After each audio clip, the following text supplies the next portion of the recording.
Bonjour à tous, bienvenue pour cette nouvelle vidéo, une vidéo que beaucoup attendent. C'est la troisième partie de l'introduction au système de Londres. Donc si vous n'avez déjà pas vu les deux premières vidéos, je vous conseille d'aller les voir.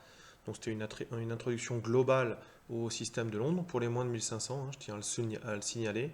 Euh, Parce que dès qu'on progresse un petit peu, le système de Londres, on ne peut plus le jouer justement de manière systématique, toujours avec la pyramide de pions. Il faut savoir s'adapter. En tous les cas, ça fonctionne très bien pour les débutants.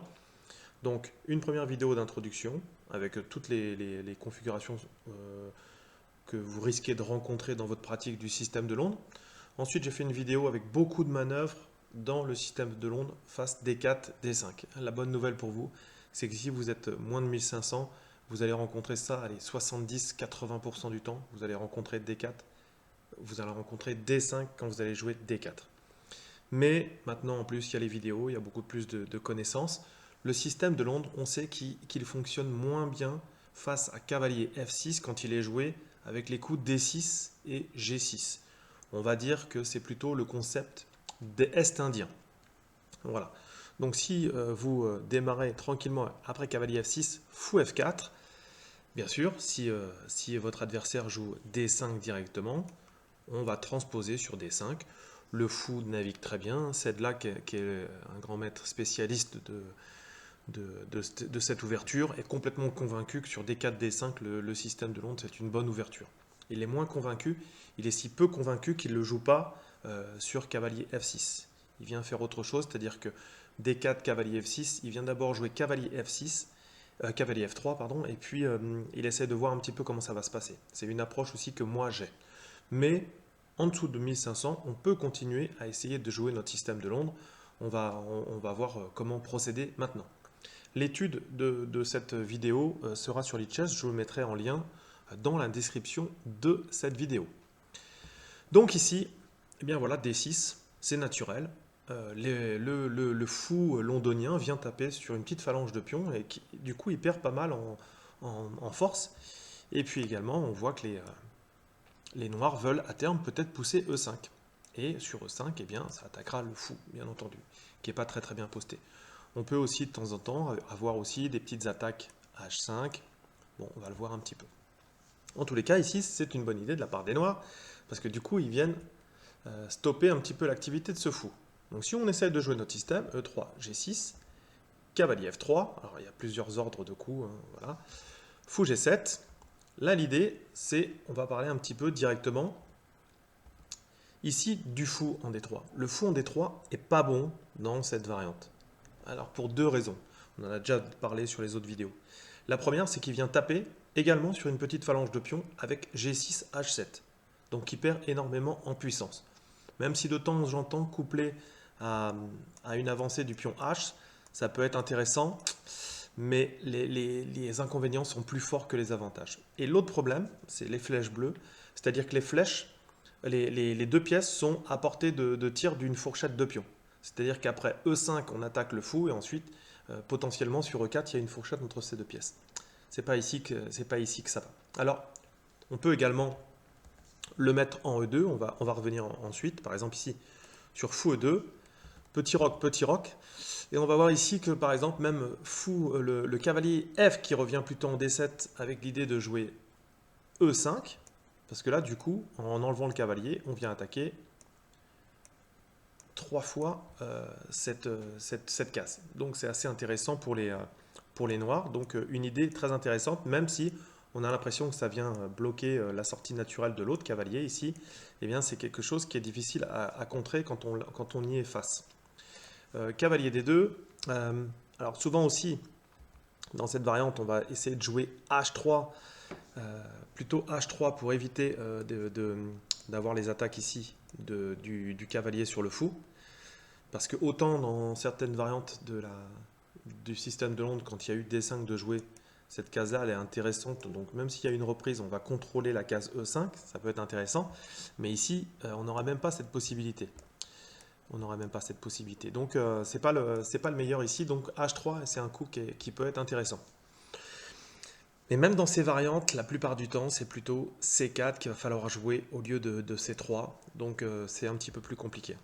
Donc fou D3, bien sûr, comme je vous l'ai dit. Alors, On peut commencer par jouer C3 et ensuite attendre un petit peu.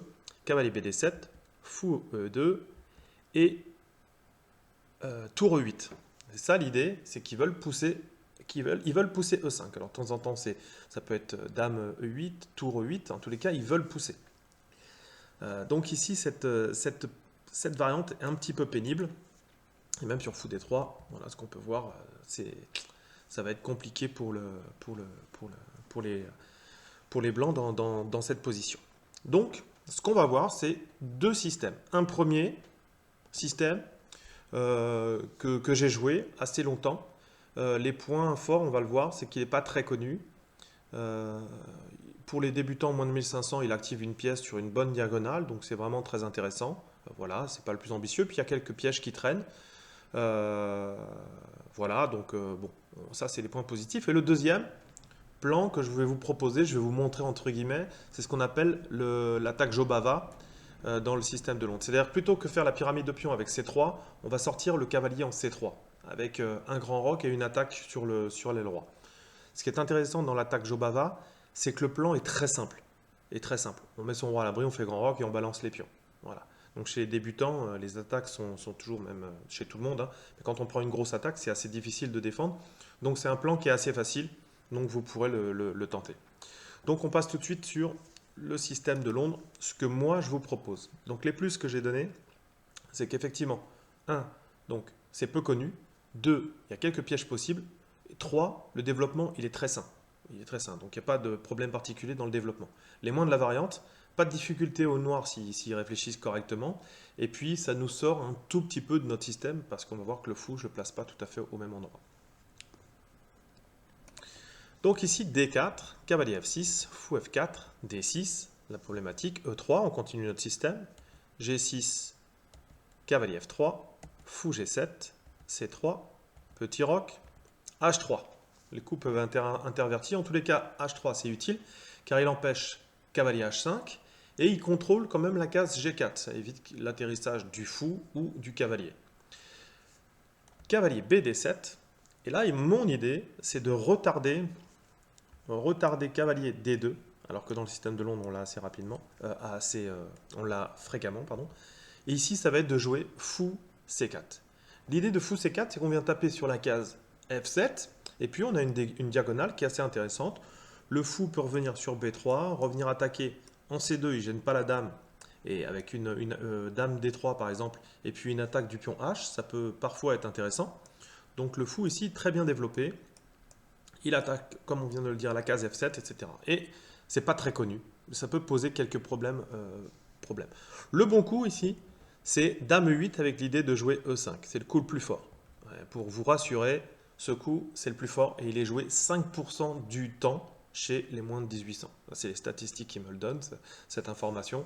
Donc voilà. Et puis, surtout, c'est que l'idée normalement dans cette variante, c'est de faire tour E8 pour pousser E5. Et il se trouve qu'ici, eh bien, il y a un petit problème. Donc, tour E8, vous pouvez faire pause ici et essayer de trouver le bon coup pour les blancs dans cette position. Alors, c'est un piège qu'on retrouve parfois sous une forme un peu différente dans la défense Philidor, etc. C'est un classique, la cage H7 est non défendue, enfin, elle est défendue que par le roi, et on a la dame qui est complètement étouffée ici.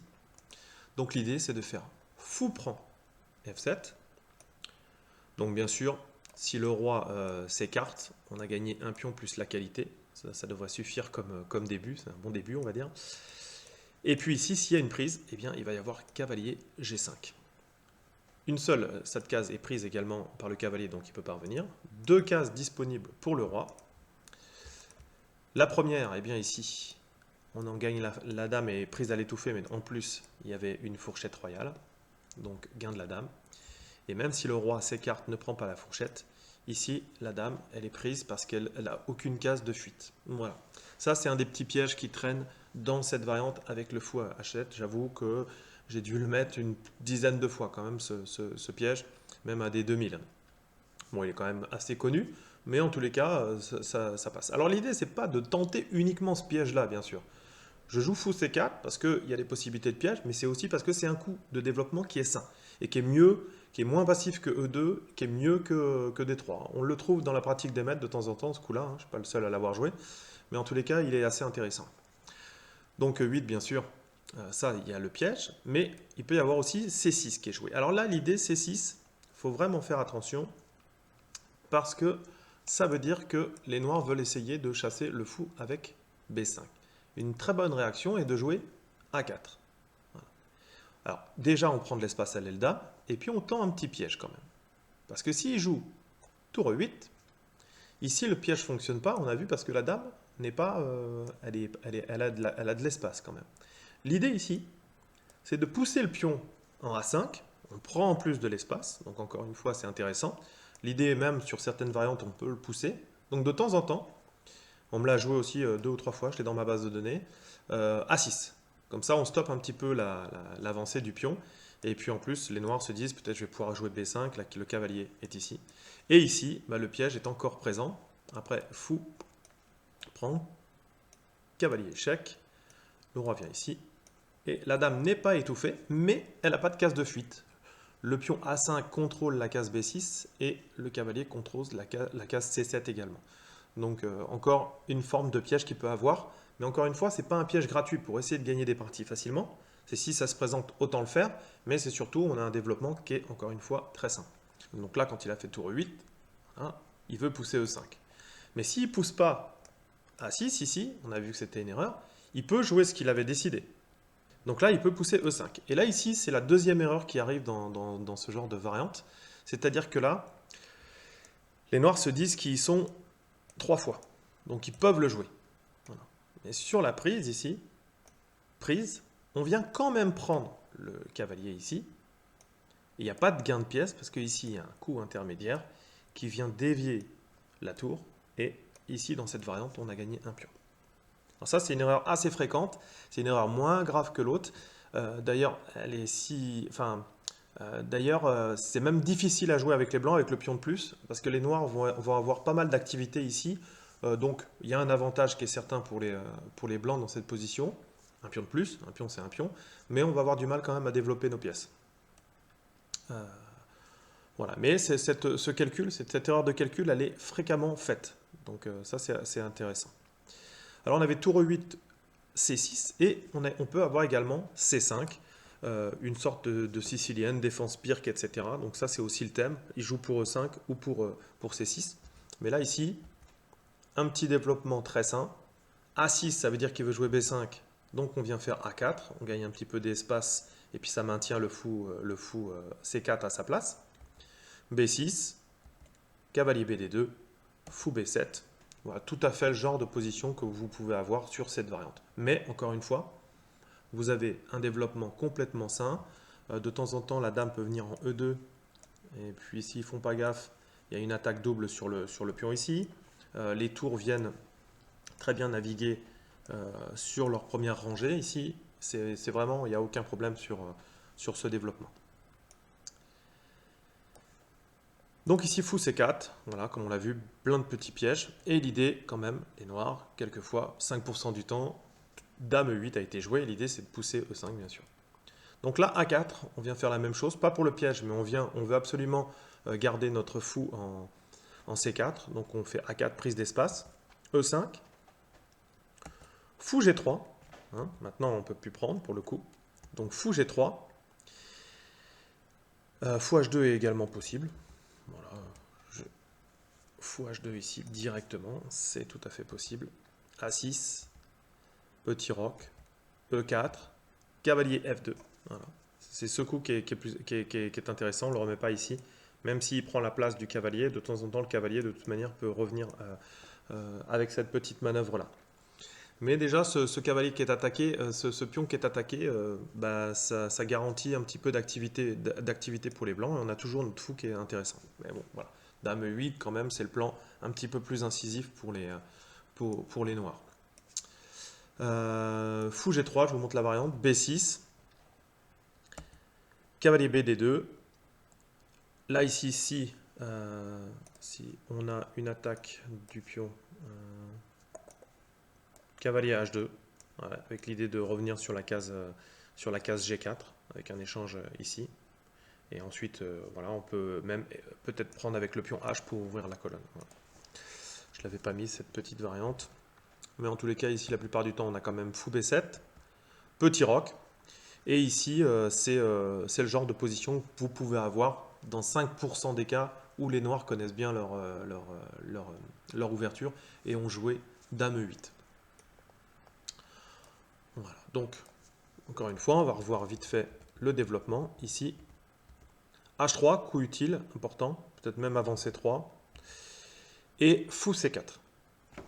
Ce qui est important, c'est d'attendre ici, parce que sinon, on n'a pas le deuxième petit piège avec l'échange des dames. Voilà. Donc, on attend ici. Et puis, donc, je vous remonte, tour E8, gain de la dame. Sur C6, on vient prendre de l'espace à l'aile roi. De toute façon, A4, c'est un coup utile lorsqu'on a joué fou C4, ou alors quand on veut maintenir une pièce sur la case C4, A4, c'est toujours utile. L'inverse est aussi vrai, hein, c'est-à-dire que quand les noirs ils veulent mettre une pièce sur C5, dans l'Est indienne, on le trouve souvent. A5 est souvent joué pour empêcher de déloger ce cavalier dans l'Est indienne qu'on peut avoir. A6 ici, eh bien c'est la même chose. On a la même tactique parce que les cases de fuite de la dame sont prises. Et sur C5, on vient prendre un petit peu d'espace. Et puis voilà, un petit milieu de jeu tranquille. Et l'autre deuxième erreur que l'on retrouve, pour faire une dernière fois, c'est qu'ici, même s'ils n'ont pas poussé et qu'on ne peut pas sacrifier, ils viennent pousser E5 quand même. Ils y sont 3 fois, ils pensent que c'est bon. Mais en fait, non, parce qu'il y a un petit coup intermédiaire ici qui gagne le pion E5. Voilà. Donc, je vous rappelle, l'étude de cette variante sera en description de la vidéo et vous le retrouverez donc sur Lichess. Alors nous voici dans la deuxième idée, on va dire, quand votre adversaire joue cavalier F6 et qu'il a l'intention de jouer une formation un petit peu de type est-indienne. Donc la formation Jobava, c'est cavalier C3 au lieu de faire notre pyramide avec C3. C'est-à-dire que le cavalier, à un moment donné, on va le jouer en C3 ici, avec l'idée de faire grand roc. Les plus, c'est on a une grosse position d'attaque, on a le centre, les pièces développées et le roi à l'abri, donc que demande le peuple, comme on dit. Et le plan d'attaque est simple, c'est-à-dire on balance les pions sur l'aile roi. L'autre point positif, c'est que vous pouvez aussi le jouer quand votre adversaire a joué D4, D5. Vous pouvez très bien jouer le Jobava, cavalier C3 avec fou F4. Voilà, c'est pareil, grosse possibilité d'attaque. Les moins, on n'est plus dans le système. Voilà, on n'est plus du tout avec notre pyramide de pions, etc. Et puis, l'activité, enfin le jeu d'attaque qu'on a avec ce début, ça convient peut-être pas aux joueurs de D4. Donc, D4, cavalier F6, fou F4, G6. J'ai changé délibérément, je n'ai pas commencé par D6, mais globalement, dès qu'il y a le fianchetto, voilà, vous allez le voir. S'il fait D5 par hasard, vous allez sur la vidéo face à D5 et j'ai mis quelques informations, quelques manœuvres face pour la Grunfeld par exemple, etc. Donc n'hésitez pas à retourner sur cette vidéo. Cavalier F3, D6, cavalier C3. Voilà l'idée. C'est-à-dire qu'ici, ils ont une formation style défense Pierce ou Est indienne. Ici, on va faire E4. Alors, on a E4 et on a également Dame D2. C'est encore le plus rapide. Mais ici, on va être plutôt dans le domaine de la défense Pierce ici, quand on va jouer E4. On y reviendra ensuite. Donc Dame D2, ça contrôle H6 et peut-être dans le futur proche, on va pouvoir échanger le fou de case noire en jouant fou H6. Petit roc, grand roc, voilà l'idée, hein, c'est-à-dire que rapidement on met le roi à l'abri et nos pièces vont bientôt être développées. Cavalier C6, et puis ici on a plusieurs possibilités. Si on veut vraiment attaquer, on peut avoir H4 directement, mais il va falloir travailler quand même avec certaines variantes. Par exemple ici, il peut y avoir le sacrifice du cavalier, le pseudo-sacrifice, parce que derrière il y a une fourchette, voilà, et on récupère le matériel. Mais les noirs ont ouvert tranquillement la colonne E, leur fou en fianchetto, donc bon, voilà, on a une possibilité ici d'attaque, voilà, mais bon, faut composer avec. D'ailleurs, le cavalier, on n'est pas obligé de reprendre le cavalier, on peut reprendre également avec la dame. Et cavalier G4, on a une fourchette sur F2, mais c'est défendu quand même par la dame. Dame D2, l'idée c'est de laisser, la vraie variante c'est de laisser le cavalier prendre, E4, et fou C4. Voilà. Donc là, déjà, on voit la difficulté pour les moins de 1500, c'est qu'on va être obligé de rentrer dans des variantes calcul, à sacrifice de qualité. Voilà. En tous les cas, si vous avez envie de travailler ça, bah, vous pouvez le faire avec Lichess, il n'y a aucun problème. Hein. Vous continuez avec l'arbre d'ouverture à partir de cette position sur l'étude que je vous propose. Mais moi, je trouve ça, bon, c'est particulier. Donc après fou G7, et bien ici, E4, voilà, on est dans la défense Spirt ici. Dame D2, il n'y a aucun problème, c'est jouable, il n'y a pas de problème. Mais on est dans les méandres d'une autre ouverture ici. Mais on a le centre, on a développé nos pièces, on a mis notre roi à l'abri. Et puis maintenant, on sait que l'attaque, ça va être une attaque sur l'aile roi.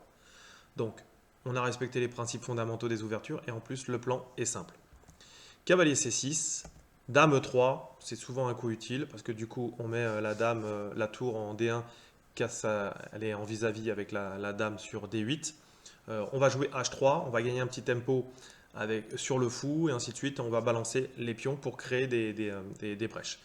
Et ici, on voit que bah, du coup, le fou, comme ça a été joué, on peut le faire naviguer sur plusieurs bonnes cases. Voilà. Ce qui est important, c'est que si par exemple ici, on veut jouer le système de Londres, plus typique, bah, on ne peut pas avoir Dame D2 pour jouer sur H7. Par contre, de temps en temps, on peut avoir Fou D3, Dame E2, Grand Roc, parce que de temps en temps, on va sacrifier le pion H5. S'il fait cavalier prend, on sacrifie la qualité contre le pion. Et du coup, ça vient ouvrir des brèches sur le roc. Donc bon, pas mal d'activités. Voilà, les plus, les moins, on en a discuté, hein, je vous les ai donnés pour moi. Hein. Grosse position d'attaque. On a le centre des pièces développé, le roi à l'abri, on a tout ce qu'il faut et le plan est très simple. Ce qui est intéressant aussi, qu'on peut le jouer avec près D4, D5. Les moins, c'est qu'on n'est plus dans notre système et que voilà, bah, ceux qui préfèrent les positions un peu plus calmes, bah, ça va être difficile à jouer. Donc je leur propose, c'est plutôt avec fou C4, on va avoir une position un peu plus resserrée avec des manœuvres et puis de temps en temps aussi des pièges comme vous avez pu le voir. Bah, écoutez, merci d'avoir suivi cette vidéo. J'espère qu'elle vous apporte les éléments qui vous manquaient par rapport à l'introduction. Je vous rappelle les trois parties. Première, elle donnait toutes les configurations que vous pouvez avoir face au système de Londres. Dans la deuxième, j'ai fait D4, D5, le système de Londres face à D5, parce que quand on est moins de 1500, on va rencontrer ça à peu près 80-90% du temps. C'est plus le cas après. On trouve, je fais un pratique des maîtres après D4. De toute façon, c'est cavalier F6 qui est joué. Et face à cavalier F6, face au système est-indien, parce que cavalier F6, on peut retransposer dans les variantes qu'on a déjà vues. Mais si vous avez une formation avec D6, G6, eh bien, on peut ni jouer le fou en F4, enfin on peut le jouer, mais il perd un petit peu d'activité, et le fou en D3, pareil, parce que sinon il vient taper sur G6, ce n'est pas bon. Donc il faut trouver d'autres systèmes. Donc la variante avec fou C4, pas très connue, donc vous pouvez y aller, quelques pièges. Et puis le Jobava, qui peut correspondre à certains types de jeux et qui peut aussi fonctionner sur D4, D5. Voilà. Donc vous pouvez creuser, il y a beaucoup de vidéos sur internet. Voilà. Moi je vous préconise pour les moins de 1500 le premier système avec fou C4. Donc n'hésitez pas à partager cette vidéo. N'hésitez pas à vous abonner si ce n'est pas déjà fait, à liker la vidéo, ça aide au référencement, c'est des vidéos qui sont gratuites, voilà, donc mieux pour moi, elles sont référencées, mieux c'est. Donc n'hésitez pas à mettre vos commentaires, voilà, ça fait partager à tout le monde, si vous connaissez des variantes, etc. N'hésitez pas à donner.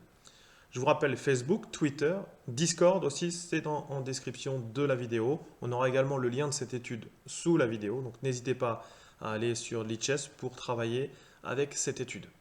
En attendant, je vous dis travaillez bien, soyez courageux et à bientôt. Ciao, ciao.